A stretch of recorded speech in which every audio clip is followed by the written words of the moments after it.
At what point is a superstar more trouble than she's worth? How many infractions of team rules does it take? How many run-ins with the law? And how many displays of poor sportsmanship and taste? Before the collective heft of those actions outweighs the benefits of her contributions on the field? Does Hope Solo the goalkeeper still justify having to deal with Hope Solo the person? The one who can't keep her mouth shut after painful losses? The one whose criminal case for allegedly abusing her half-sister and her son has been reopened? The one who has had several other run-ins with the law?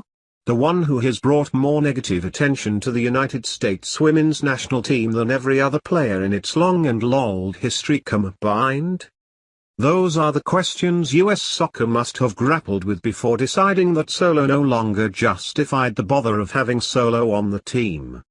On Wednesday, she was formally suspended from the women's national team for 6 months, a year and a half after she was suspended for 30 days when her husband, former NFL player Jeremy Stevens, was arrested for driving a women's national team van under the influence with Solo, reportedly also inebriated, in the passenger seat, an incident she failed to disclose to the federation before it was reported in the media. This time around, Solo called the Swedish team that knocked the USA out of the quarterfinals of the Rio Olympics on penalties cowards for its conservative playing style, just after the loss cemented the worst American performance at a major tournament. She was heavily criticized for her comments, including by several teammates. Issue.s. Soccer told several outlets that her suspension was the consequence of an accumulation of incidents, rather than a punishment meted out solely for the most recent one. Solo, 35, had a strong game against France at the Olympics, conserving a narrow victory, but a terrible miscue and a missed punch against Colombia gave away a win in the USA's final group stage match. And those flubs conspired to form an impression that Solo's prime might be slipping away. She was named the best goalkeeper at both the 2011 and 2015 World Cups, but it's conceivable that she has already played in her last big tournament. After all, she wasn't merely suspended, a punishment with a relatively modest scope, since the Americans will play just 2 games in that 6-month span, an unusually low volume of matches by their standards. Her contract with the federation was also cancelled. The established women's national team players have a full-time deal with the federation that pays them a salary and benefits. Solo's was terminated with 3 months severance, per 442 USA.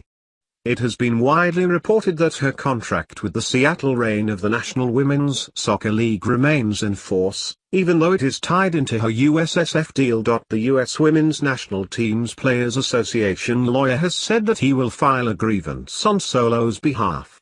The lawyer also charged that Solo's First Amendment rights are being violated, which is absurd, since her speech isn't being impeded by a government. She's merely been kicked off a team that had included her voluntarily. This wasn't an employee sent home for a while. If hers was a regular workplace, Solo would have been told to clear out her desk and escorted off the premise. There is no guarantee that she'll return to the program when her suspension is up in February of next year. Consider that the women's national team has no big games until the Women's World Cup rolls around again in 2019. By that time, Solo would be almost 38, old even for a goalkeeper. Old especially for a goalkeeper with a history of severe shoulder injuries. That gives head coach Jill Ellis plenty of time to get a replacement accustomed to the glare of the starting women's national team job. In Alyssa Nair and Ashlyn Harris, she has 2 capable alternatives.